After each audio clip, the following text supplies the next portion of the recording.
Yes, a Monday edition, and we welcome you in. You can follow along at Shander Show on Twitter.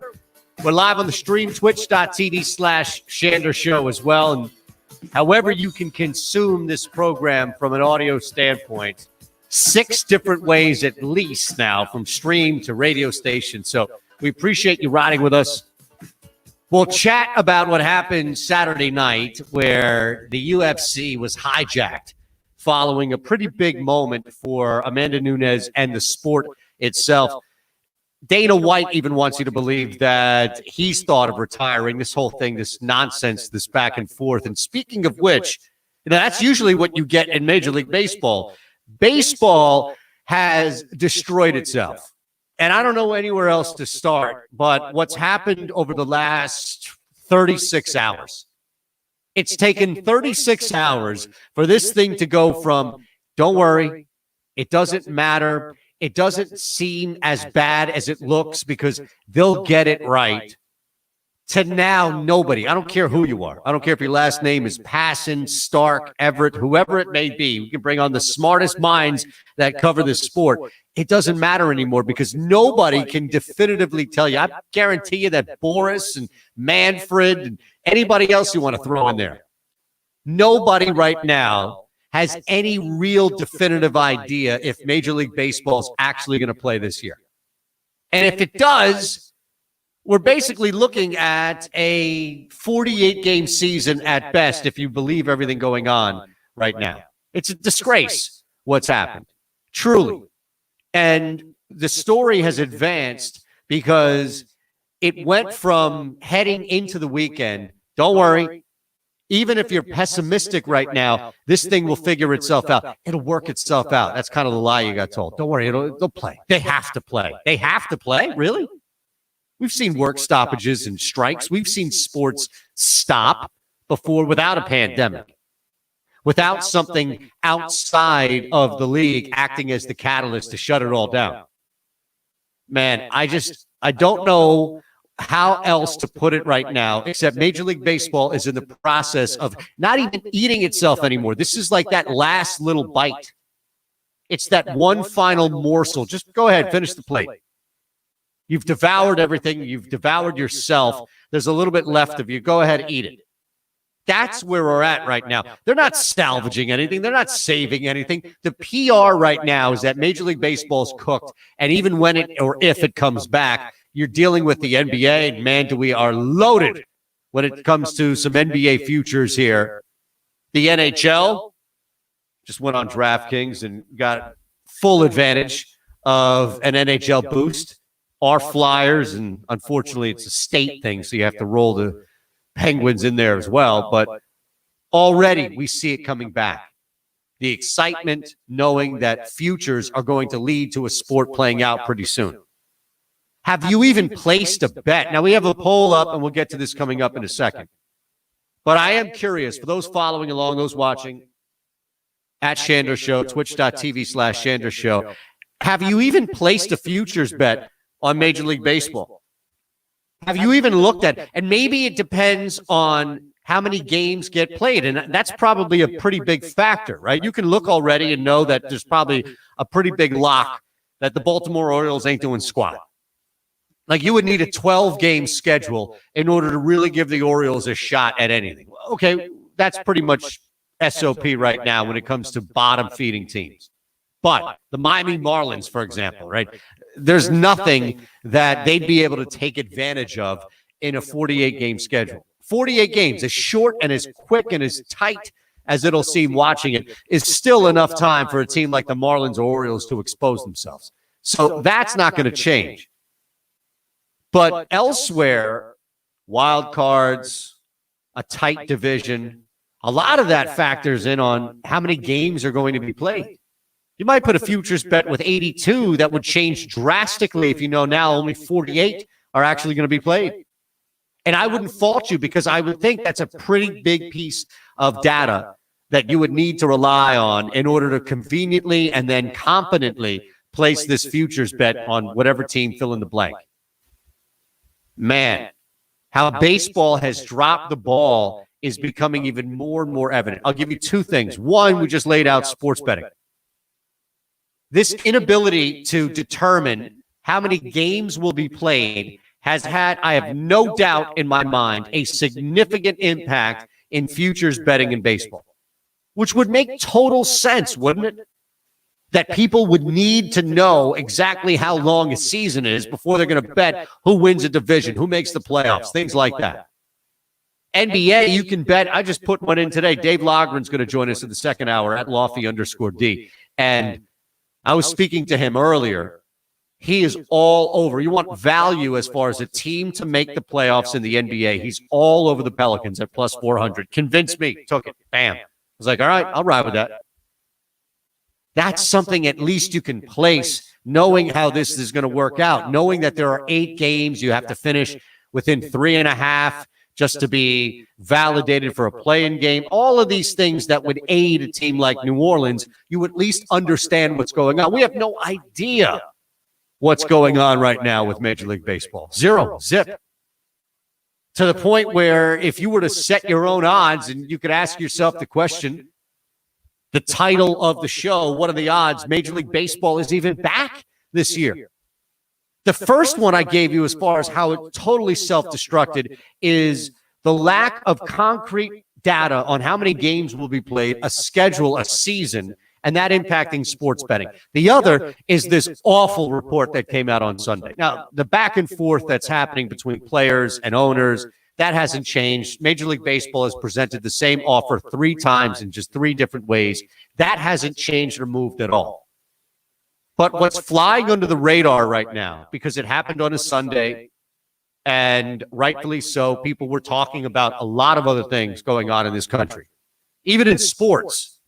And I'm much happier that a lot of people were talking in positive light. You can't get everybody on board right away. I know that. But I would rather people talk and focus on the shirt, I Can't Breathe, underneath it, Black Lives Matter, that Bubba Wallace wore before the NASCAR event in Atlanta, as opposed to this New York Daily News gem of a report on Major League Baseball. Because Bubba Wallace wearing that T-shirt is far more important in the grand scheme of things than Major League Baseball continuing to expose itself. It seems like every day Major League Baseball is choosing to expose itself or just can't control how fast it takes for it to expose itself. 11:30 in the morning, you look down, wait a second, what's going on here?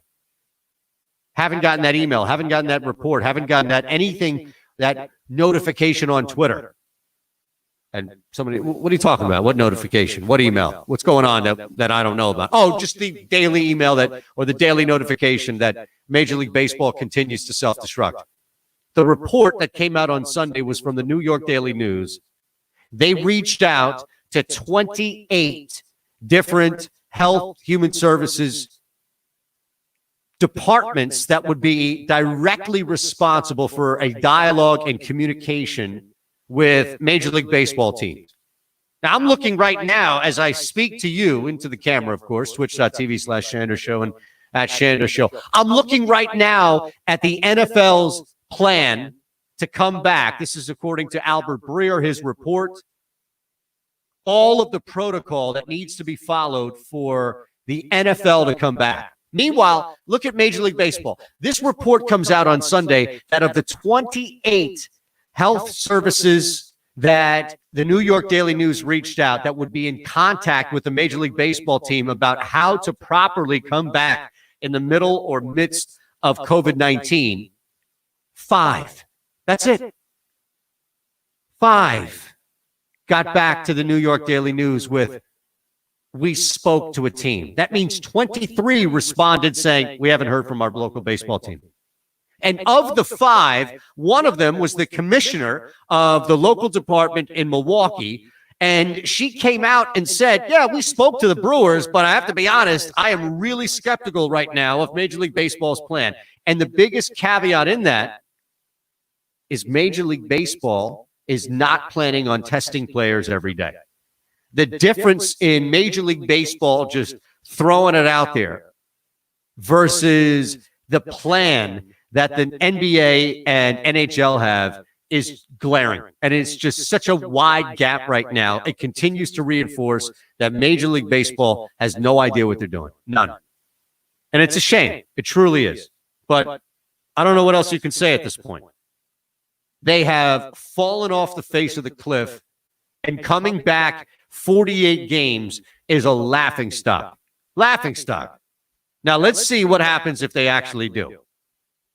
Because if it's the case in which you actually have them come back, I'm curious to see how people vote. We put it up at Fox PHL Gambler.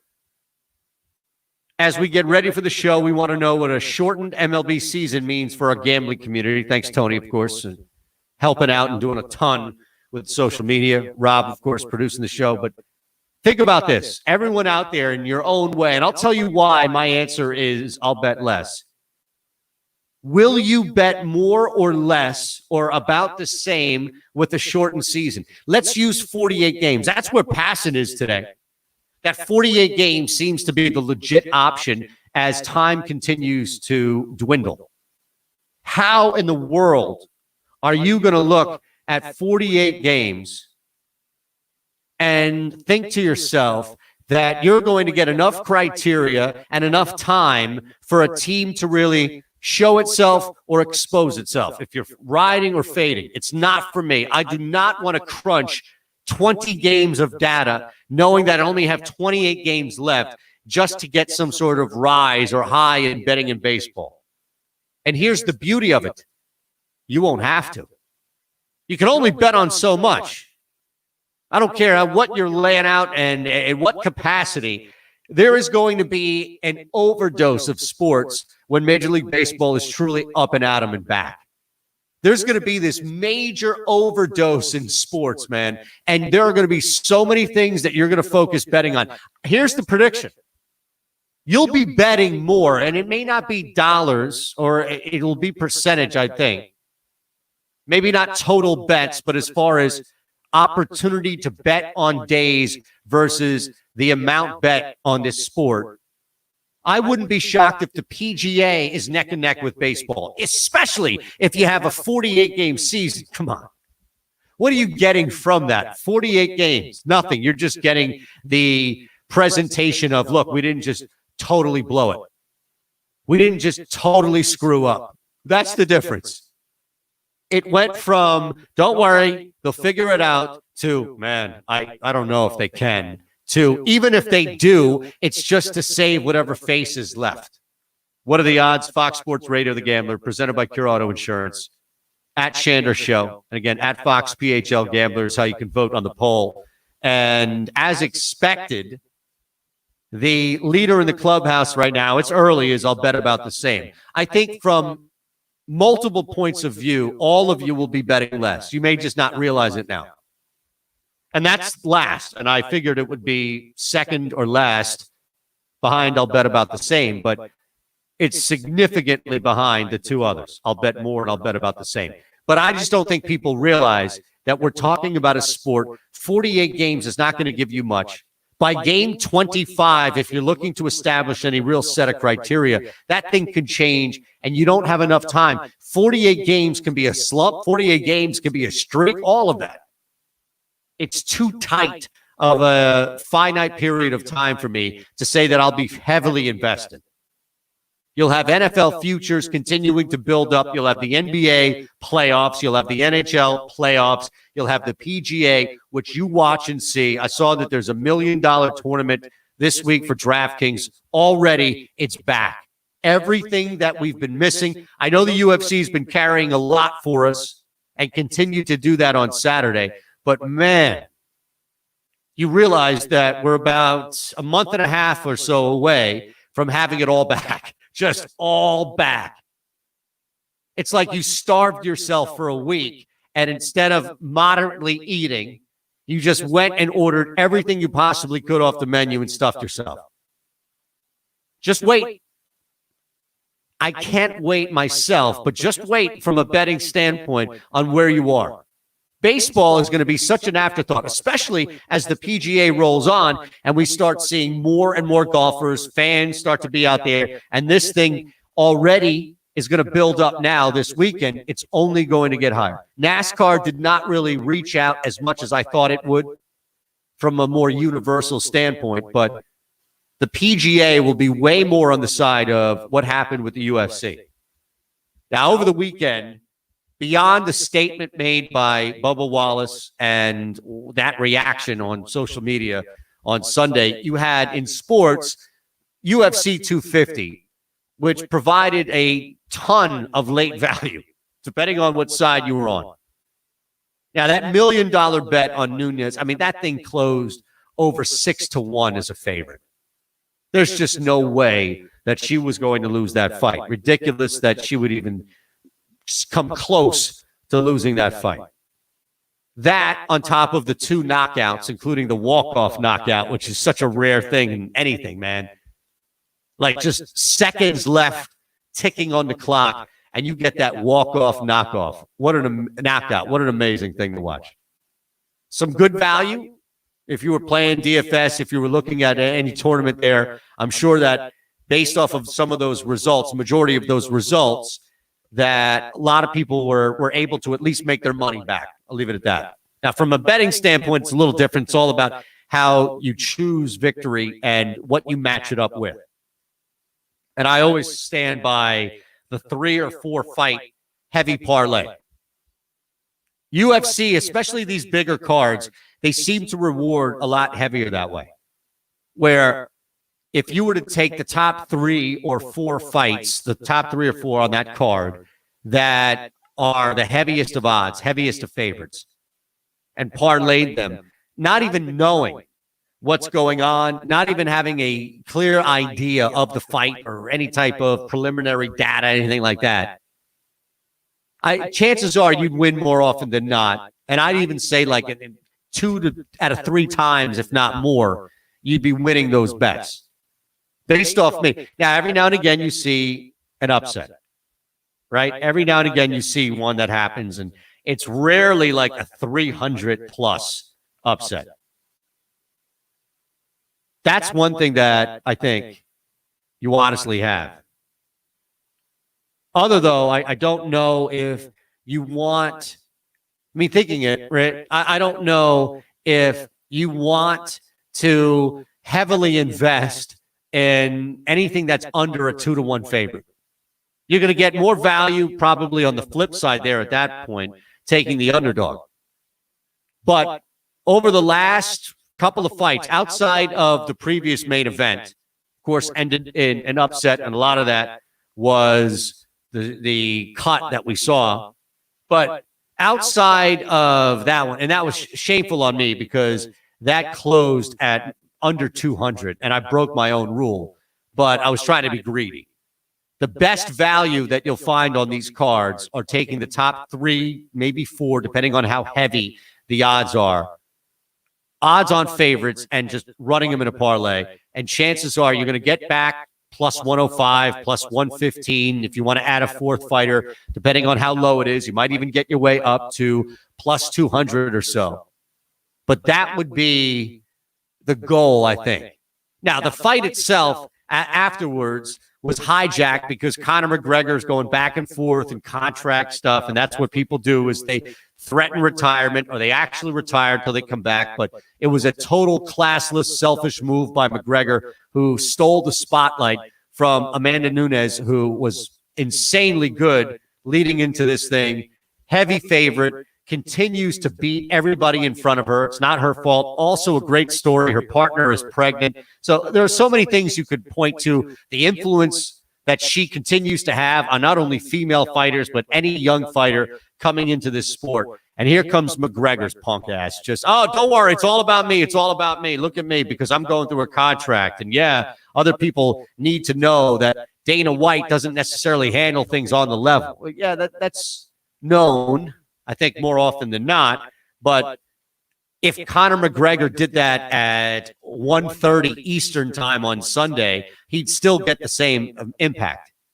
He'd still get. That's why it was so selfish, is because of the timing in which he did it. It's not like, oh, I need to capture this audience. You are what captures the audience. You represent what the audience is interested most in when it comes to that sport by a mile. There isn't anybody else that carries as much weight and power with one tweet in the entire world of MMA that fights for UFC. Even Dana White himself. Dana White could come out and say, Conor McGregor will never retire. And Conor McGregor could come out the next minute and say, I'll never fight again. And people won't even think twice about trying to discern between, well, is Dana White being literal, or is he just saying right now that he won't retire for the next? They won't even care about that. It'll just be discussed. Oh, man, McGregor, again. Even if they don't believe him, which I don't think people do, it still took over. At Shander Show, what are the odds? Fox Sports rated the gambler. It was total hijack move, tasteless, left a bad one in my mouth at least. He could have waited. He could have got the same response if he announced it on Sunday, Monday morning. He could have dictated the sports news cycle. Those idiots on the morning television shows would have been all over it. Oh, my God. You know, Max Kellerman slobbering all over himself. He's going crazy that Conor McGregor called it quits for the third time in 2 years. This whole thing was a farce. It was ridiculous. But it's where we are because he wanted to let everybody know that you're going through it, the contracts, and fighters don't have much as far as leverage is concerned. But moving forward, Fight Island is where everybody's going to have their eyes on. And we'll talk a little bit more about that on Tuesday's edition. One thing that came out today that is a growing storyline around the world. The difference right now between what's happening in New Zealand versus Korean baseball. Korean baseball is playing in front of stuffed animals. You know, they got nailed. That one team got nailed for playing in front of sex dolls. So now you can't do that. Fined, heavy fine, even though some good Samaritan came in, paid the fine, and took all the sex dolls off of that team's hands. You can't do that. But think of the stark contrast right now. Korean baseball is playing in front of stuffed animals. Meanwhile, New Zealand is holding rugby matches with full crowds. This should not come as a total shock because over the last 2 weeks, New Zealand announced it was officially coronavirus-free with 0 active cases of COVID-19 and has since lifted all social distancing restrictions. Meaning, if you live in New Zealand, you can now go back to acting like this thing never hit. So, of course, right away, New Zealand rugby to return. Right away, fans back in the stands. No crowd restrictions in place at all, as the Highlanders and Chiefs will square off at Forsyth Bar Stadium. Can't say that I've seen any match there, but I am going to tune in now just to see what it's like. I forgot what it looks like. Now, I came across the story, and I asked Rob ahead of time if he had any familiarity with this type of grub. A plant-based diet. Are you subscribing? Now, you're in good shape, right? I mean, you're in much better shape than me and Sean and, you know, the rest of the crew here. I'm all right. I'm good. So I imagine a lot of that is diet, right? Somewhat. Not, I mean, I wouldn't say solely. No, definitely not solely, but it's a big part of it. So I saw this story about plant-based ice cream, and I'm thinking, I don't know if I can buy midnight fudge or, you know, dark melty chocolate chip, something like that, plant-based. And I asked if you eat, and you said, yeah, you actually do eat a bunch of plant-based food, right? Yeah, it's actually because my girlfriend, she put me on with it, the Beyond Meat, I think it's called, Beyond Burgers. Yes. So we do like hamburgers. We even do tacos with that meat, sausage, the Beyond sausage. So I don't taste the difference. Now, how long did it take for you to not taste the difference? Because I'm sure day one, you were probably looking at her like, probably weighing in your head, like, how much do I really love this woman versus I need to eat some red meat? No, I felt like I couldn't like distinctively tell that it was different. You have that weird aftertaste. I mean, some people that eat it know what I'm talking about, but it wasn't something that was like, oh, I can never eat this again. I was cool with it. I said, well, she told me after the fact, obviously, because she made it. And she was like, oh, what you think of this? I said, it tastes fine. What's the difference? She was like, oh, it's plant-based and all this. So I researched it. I said, I could pretty much eat this forever and not have red meat again. It didn't bother me. Wow. Same with chicken and fish? Yeah, well, I definitely haven't had fish with like outside of the regular, but Oh, so you're still eating chicken and fish. This is just replaced red meat. red meat. That's the only thing that I've like replaced. Okay. And you don't have to douse it or season the hell out of it or anything like that. She just does it like normal. The same. I mean, it's You're not like seasoning it extra. like you're seasoning meat, right? Yeah. It's nothing extra to it. Okay, so you've gone with the Beyond the Burger or Beyond Burger, Impossible, whatever the one is that you eat, right? Do you think plant-based ice cream would work? Like if she came home with a pint of Oreo or Rocky Road or something and it was plant-based, you think that's going to fly, or are you just rolling with the meat? Like, I don't know how that would work. Like, I know how a plant-based burger might be fine, but like, what do you put in plant-based ice cream? Like, I know like dairy-free ice cream, but what is plant-based ice cream? I need to know what's in it. How's it going to taste? Okay, so scoops of this are free of dairy, fillers, gums, or refined sugars. Okay. Whole ingredients. People are saying that it's great. People are saying that it's an amazing bowl of ice cream. Wow. I might have to try it. I might have to try it. I might have to try it just so I could tell you how it is. Some of this stuff looks too healthy though, like the what is it? The acai. I know what you're talking about. Yeah, I mean acai and cherry. I don't need that on my ice cream, man. My ice cream has to have more. Like there needs to be some sort of sugar, not sugar, I should say, some sort of chocolate or topping that's not fruit. You know what I'm saying? Like I can't put fruit or Brussels. I'm looking at this page right now. Brussels sprout. No. There has to be legit when it comes to ice cream. Yeah, no. And it's only certain flavor ice creams that I eat. I don't eat crazy stuff. Like I do cookies and cream. I'll do vanilla, chocolate, I can't cookie dough. Cookie like dough, that. yes. But I'm not like venturing into like the other day, my niece was like, they have mango ice cream. I said, what you mean? Like water ice? She was like, no, there's mango ice cream. And I said, what's the difference? I mean, obviously it's how it's made, but she was like all hype about it. And like, I found it in the market and she like went crazy. Did you have it? No, I'm not a fan. I think it's too sweet. Yeah. It's kind of like, what is it? Sorbet? Yes. That's a great way to put it. I'm not a fan of it. I want my ice cream. Like if I had a piece of cake, I want some chocolate vanilla. I just want regular ice cream. Now, what about gelato? That's what we have here. So yeah, like at Rita's, I feel like. Yes. Well, I have it, I get it from like the supermarket. So I have like a frozen half pint of something and I can eat a little bit of it and feel a little better. So gelato is like a mix, right? Isn't it like custard and it's like usually milk and sugar. Okay. And less fat than ice cream, less air and more flavoring. Got you. So that you got a lot of that air, right? So it has that density and richness that you don't really get with ice cream. Look, I'll try it. I don't know if it's like truly healthy. It's just healthier than the worst stuff. If you know what I mean? Like it's healthier than custard. It's healthier than ice cream. I don't think it's healthier than frozen yogurt. So is that the claim you make when you be like, I'm eating healthy Absolutely. at home? No, you know what my claim is? And it drives my fiance nuts. But my claim is, well, I got it from Whole Foods, so therefore it's healthy. It has to be. You know? If you got it from Whole Foods, you can't go wrong. The 2 pounds of dark chocolate almonds are healthy that I got at Whole Foods because I got them at Whole Foods. That's hilarious. People go and buy cereal, everything from Whole Foods. They're like, it's so healthy now. It's amazing, right? No, I'm telling you.